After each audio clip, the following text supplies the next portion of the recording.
There are some key changes that have happened and that are going to happen that are going to change everything. Hey there. I have been advised by the YouTube gods to say like, subscribe, and share the video.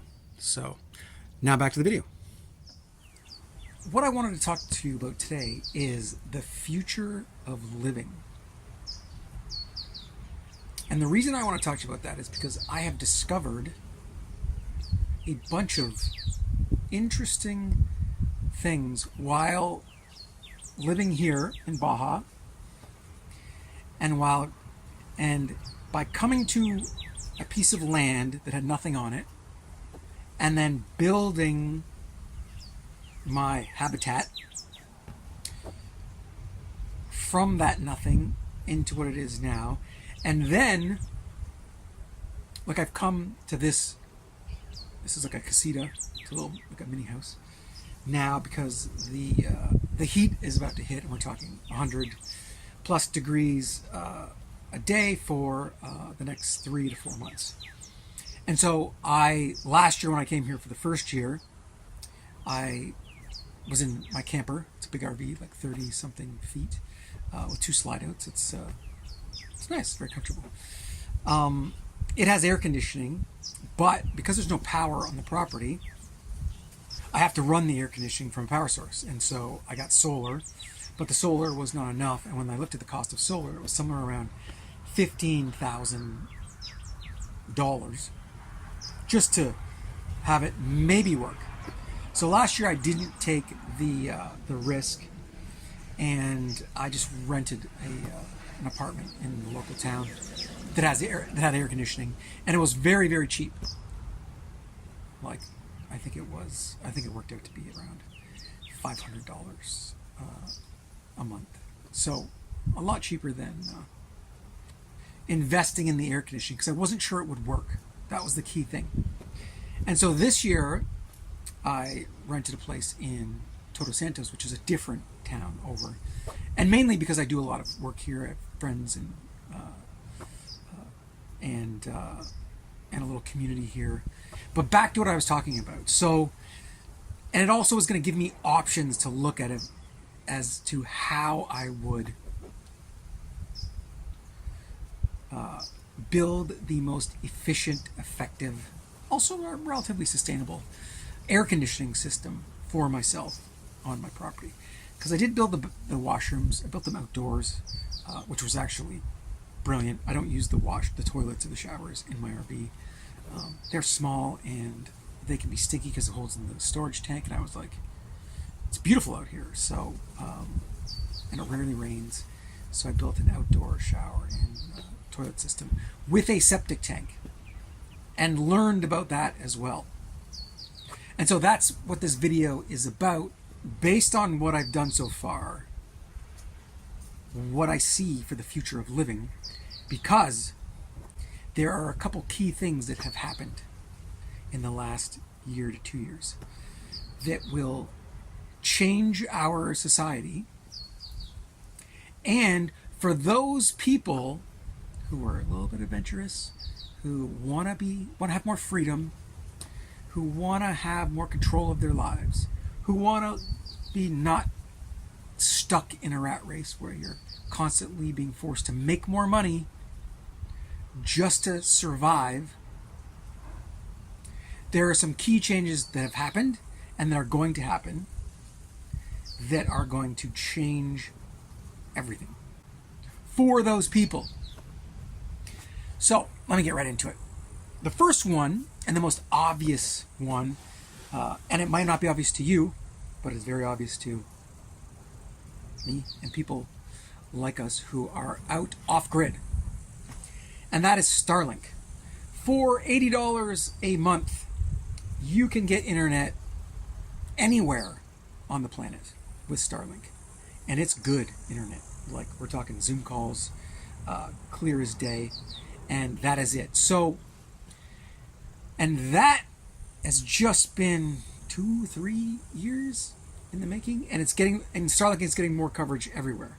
I'm pretty sure you can get it almost everywhere now.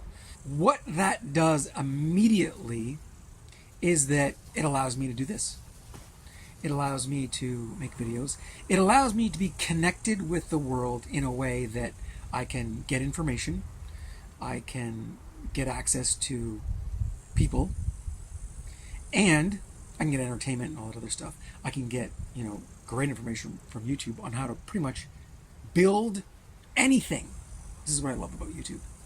So it gives you access to the world. And most importantly, it gives you the opportunity to make money. If you can figure out how to work online, which the opportunities are expanding almost every single day, no matter what field you are in. There is an opportunity to make money online, and it is going to increase drastically over the next few years. Partially because, it becomes expensive to have office space. It becomes expensive to live in a city. There are automated tasks, automated systems, artificial intelligence that are going to allow us to easily access workers, employees, to work with people, and to offer services to others without being in the same location. And if you're not aware of this, if you're an entrepreneur, you should be and will be, is offshoring. Call it offshoring because that's where it started. Everything from apps, technical stuff, to India, to other countries, especially in the tech world. It's pretty obvious. But what's going to happen is, obviously, people want services for a good price. They want them literally as cheap as they can get them, but still good quality services with people who speak their own languages. So what's going to happen with almost every single thing that we have, that we need as a service? It is going to become easily done over the internet. And so there is a huge opportunity to be employed on the internet anywhere, and you can live anywhere because all you need is this right here. Connection. And so Starlink has done that. And the great thing is that someone like Elon Musk is running it, and he loves freedom, he loves independence, and he loves all those things. It's a good person to have in charge of something as powerful as your income based on an internet service. That's one thing. It's the first one. The second one, and the not so obvious one, is toilets and showers. Not necessarily showers, but toilets. And that is a septic system.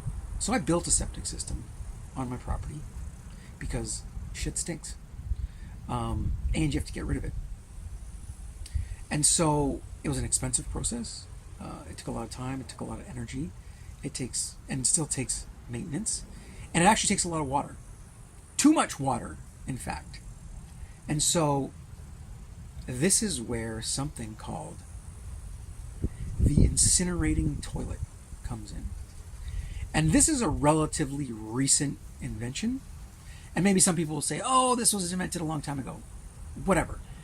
The recent invention, the recent updates, innovation, is that you can build one for like $2,000. You can buy one for $3,000 to $5,000, and they're getting cheaper every day. And what does this mean? This means that you don't have to build a septic system, one. So you eliminate that cost. So you take all that cost it would take to build a septic system, put that into the incinerating toilet, and you're flush. You're even right there. The other thing it doesn't take is water. And so it doesn't take constant maintenance. It doesn't take getting rid of this water in some sort of way. Because even with a septic system that I have, which is a biodigester, you still have to get someone truck in and empty it out every once in a while. Because it fills up and the water doesn't disperse or dehydrate as fast as possible, and it stinks. I mean, if you do it right, it doesn't stink that much, but it still stinks. It still is shit sitting in a tank. And what an incinerating toilet does is it burns it into ash within 15 to 20 minutes, and then it's going to get faster as they innovate. And why is that? It's because an incinerating system runs on propane. And you might say, oh, well, that's still a fuel. You got to go buy propane. Propane is pretty damn cheap and very, very efficient. And I use propane for my gas stove. Propane makes a great cooking fuel. And so I use that in my RV and my stove. And the cost of propane, I might pay $30 every 6 months.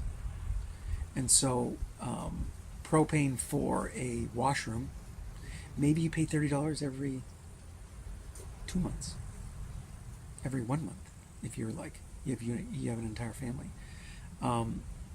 It still means you're not going to need water, because I need to get water trucked in here, and you need to have water going through the toilet. You just don't need that. Propane, boom, done, no water. And water is a scarce resource, and water is a scarce resource here. So that's the second thing. So why are these two things so massively important for living off grid? Well, I just explained it. Now you can take an incinerating toilet and a Starlink, and I mean, you want to be close to some form of source of water. There's filtration systems that can clean water as well pretty quickly. But if it rains, you collect rainwater. It doesn't rain here, so we have water trucked in, and water's super cheap. Water's like, I think I pay $60 every 3 or 4 months, something like that, to get 5,000 liters. And in fact, I only have a 2,500 liter tank. So every time the water guy comes, he only fills up half of what he could be filling up for what I pay. And I just haven't bothered to buy another 2,500 liter tank. And I would still pay the same amount. It's just because I wasn't using that much water, and so I didn't need it. And I was like, okay, I'm fine. The cost for the tank and the cost for the fill-up didn't quite make it worth it. Eventually I will. But I had other things I wanted to spend my money on. Now, along those lines of Starlink and the incinerating toilet, the other one is a form of power, and that would be, in this case here, because there's lots of sun, solar power. And while solar power can be expensive in the short term, it's not necessarily as expensive in the long term. And battery usage, while it's not amazing right now, it's not as amazing as the functionality of Starlink or an incinerating toilet. But that third component, which is storage and battery storage, and Tesla, Elon Musk, who does Starlink, they're working on that. So the next innovation in battery or in storage of solar energy is going to be the major leap in your ability to be completely separate and off grid, so that you are not reliant on a system, and therefore you can be independent from that system and not be chained to that system in any way, which means that I'll be able to run a vehicle on electric power. And that would be the next leap, is having transportation hooked up to an independent source, which would be your solar power and your battery system. So you could run your house, you could run your AC, you can run your power to run your Starlink from a solar system or another type of natural, power generating system. But solar is great for here. And then you would be completely off the grid. Now, AC, obviously, Baja is a massive landmass with barely any people on it, and amazing and beautiful, and that's why it's cheap to get real estate here and to live here, because there's not a lot of people here. It's a dry, desert-like, but still like a beautiful desert atmosphere on the ocean, and it is what would I call it? It's 75% perfect for living. And I say 75% because it's 8 months of the year. It is unbelievably perfect to live here. I will say even close to 9 months because we are midway through July and it is just starting to get hot here, and that's it. So getting it to that 100%, which is for some reason seems to be my goal, especially coming from Canada where it sucks 8 months of the year. My goal is to live in a place where 100% of the year is like amazing living. And the only real necessity for doing that here, and it's not like completely independent and cheap, is that it takes a little bit of more, it takes more power to run an air conditioning system. So that is why I am working on geothermal air conditioning and investigating that, and that'll be my next venture for this year to see if I can get into that 100%. And I have a lot of plans right now, but I'm going to weigh them out over the next 6 months and test some things and see if that can be amazing. And what that means is, this is the goal: a complete cycle of living here comfortably with owning land, owning a house, surviving and thriving, all of that costing under $100,000, and creating a lifestyle where the regular costs of living are taken care of by an online income that at this point looks to be pretty minimal. We're talking like minimum wage level pay in order to live comfortably here in Baja.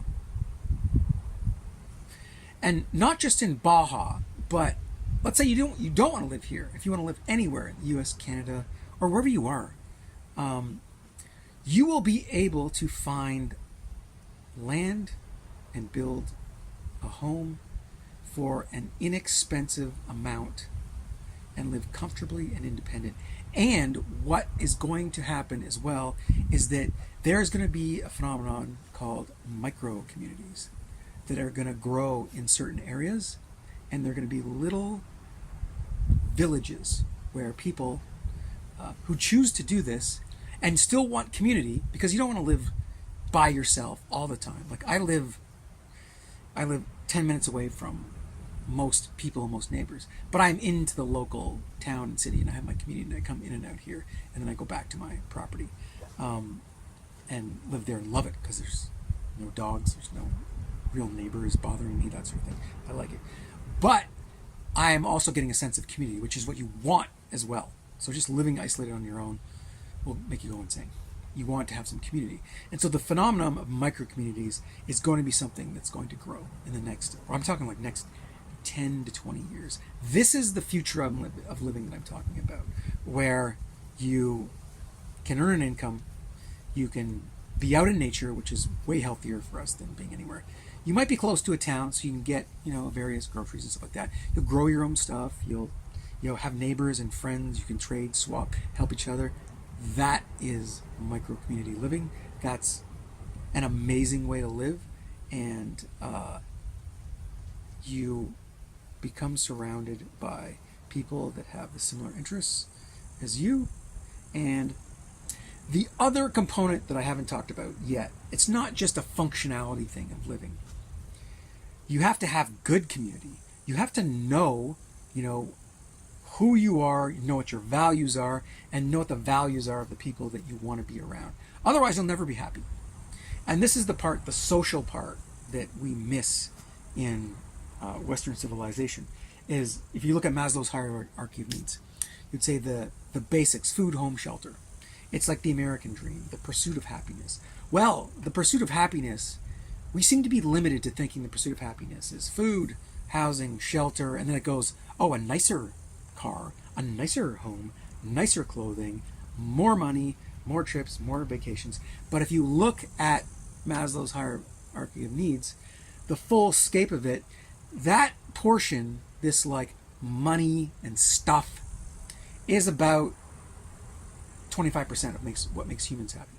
So we're missing the belongingness, the community, the feeling good about what you're doing, and then also the what's called self-actualization, which is understanding what you really, really love and what you value deep inside, and being able to do that and have that as part of your daily activities that makes you happy. People call it a purpose. They might call it a why. That once you get into the realm where you're surviving, you've got potentially a family or an intimate relationship, then it becomes like, who are your friends? Who are your community? What are you doing with this community? And then what are you doing that is, making you feel worthy, valued, and giving you meaning in your life in a very personal and unique way. And that is where that all adds up to your greatest life, your happiest life, a life where you feel like you have lived, you have loved, you have done your thing, you feel worthy, you have people around you that are supportive, that help you grow, and that challenge you almost on a daily basis. So you're active, you're evolved, you're evolving, you're growing, you're becoming a better person, and you just have this life that is the best of all of the things that we of humans want and need to have in our lives. And the reason I'm saying this is that right now what's happening in society is we're getting trapped by this need to survive, by the distraction of more money for a bigger house, for better cars, for junk, for phones, for garbage that we don't need. And that's putting us in a mindset that's not making us happy, that's stressing us out, that's giving us anxiety and depression. And it's not really tapping into our true needs as humans. Need for community, need for, our why, our unique purpose in the world, and to challenge ourselves and to feel that in a deeper way. The distraction of our society is pulling us into a pretty nasty system.